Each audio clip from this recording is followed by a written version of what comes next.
কুষ্টিয়া জেলা কৃষক দলের আহ্বায়ক মোহাম্মদ আরিফুর রহমান সুমনকে হত্যা চেষ্টার অভিযোগে উত্তাল কুষ্টিয়ার রাজনীতি। এ ঘটনায় ভুক্তভোগী সরাসরি দায়ী করেছেন সাবেক সাংসদ ও কুষ্টিয়া জেলা বিএনপির সাবেক সাধারণ সম্পাদক অধ্যক্ষ সোহরাব উদ্দিনের বড় ভাই বিশিষ্ট ব্যবসায়ী শিহাব উদ্দিনকে। উল্লেখ্য, গত 5ই এপ্রিল কুষ্টিয়া মিরপুর উপজেলার অন্তর্গত গোবিন্দপুরে অবস্থিত ব্রিটিশ আমেরিকান টোবাকো কোম্পানিতে জনবল নিয়োগকে কেন্দ্র করে শিহাব উদ্দিন ও আরিফুর রহমান সুমনের মধ্যে অনাকাঙ্ক্ষিত ঘটনা ঘটে। এ সংক্রান্ত একটি ভিডিও সামাজিক যোগাযোগ মাধ্যমে ছড়িয়ে পড়লে তা নিয়ে কুষ্টিয়ার রাজনীতিতে ব্যাপক আলোচনার জন্ম দেয়। সেদিন আসলে কি ঘটেছিল তা নিয়ে এবার মুখ খুললেন ভুক্তভোগী আরিফুর রহমান সুমন। ফ্যাসিস্ট সরকারের দোসর এবং আওয়ামী লীগ সময় বিভিন্ন ব্যবসা বাণিজ্যে সুবিধা ভোগকারী সাবেক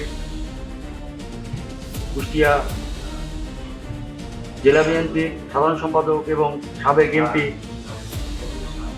আলাদা অধ্যক্ষ সোহরাব উদ্দিনের বড় ভাই শিহাব উদ্দিন, যে আমার জীবন নাশের হুমকি দিচ্ছে বিভিন্নভাবে বিভিন্ন মানুষ দ্বারা, এবং সে নিজেও হুমকি দিয়েছে, তাই আমি নিজে নিরাপত্তাহীনতায় ভুগছি। এবং আমি আমার ফ্যামিলি, আমার 4টা ছোট ছোট বাচ্চা নিয়ে আমার পরিবার, আমি যদি না থাকি তাহলে আমার পরিবারের কী হবে এটা নিয়ে আমি খুব শঙ্কিত। তাই আমি সাংবাদিক ভাইদের মাধ্যমে প্রশাসনের দৃষ্টি আকর্ষণ করছি, আমার যদি কিছু হয় তাহলে এই খুনি মদ্যপ শিহাব উদ্দিন দায়ী থাকবে। এদিকে জাতীয়তাবাদী কৃষক দলের আহ্বায়কের ওপর হামলার অভিযোগের বিষয়ে এলাকাবাসীর মধ্যে ক্ষোভের সৃষ্টি হয়েছে। তারা বিষয়টি তদন্তপূর্বক দোষীদের শাস্তি দাবি করছেন। যাই দেখছি শিহাব উদ্দিনের এসবিসি পাটগ্লাস বাসা ভরে সালপাল লাঠি সুতো নিয়ে আসে এবং রিক্সা অটো ভরে সালপাল নিয়ে আসে, বিভিন্ন জায়গা থেকে লাঠি সুতা এবং অনেক আগ্নেয় অস্ত্র ছিল ওই বাসের ভিতরে, আমরা শুনছি। এমনকি ওখানে তারপরে পুলিশ আসলো, র্যাব আসলো, আসার পরে এই বিষয়গুলো কন্ট্রোল করে তারপরে ওরা বের হয়ে যায়। ওরা বিভিন্ন জনাকে বলছে তোদেরকে সবাইকে মারবো, অনেক ভীতি দেখাচ্ছে।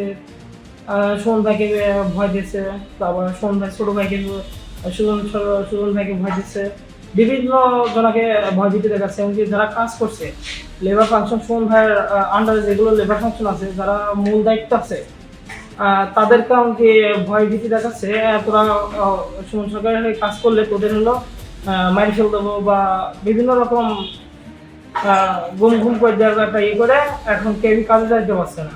আমরা বিগত 2 সিজন কাজ করতেছিলাম। আমরা কাজ করতেছে, আমার ভাই বসেছিল, আমি বসেছিলাম। এর ভিতরে সাবেক এমপি সোহরাব উদ্দিনের ছোট বড় ভাই শিহাব উদ্দিন এসে আমার ভাইকে বলে, তুই এখানে কি করছিস? তিনি মদ্যপান অবস্থায় ব্রিটিশ আমেরিকান টোবাকোয় ঢুকে আমার ভাইকে তুই তোকারি বলে গালিগালাজ করে। আমার ভাই উঠে তাকে সালাম দেয়, যথেষ্ট সম্মান করে তাকে।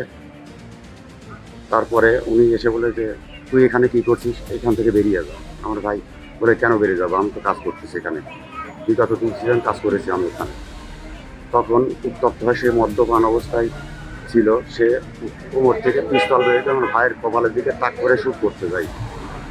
এরপরে ওদের লোকজন এসে ব্রিটিশ আমেরিকান টোবাকোয় অনেক বিশৃঙ্খলা সৃষ্টি করে। তার কাছে আমরা বিগত দিনে অনেক টাকা পয়সা পাবো। প্রশাসনের দৃষ্টি আকর্ষণ করছি, আমরা এই দৃষ্টান্তমূলক শাস্তি দাবি করছি এবং অবিলম্বে তার গ্রেপ্তার করার দাবি জানাচ্ছি।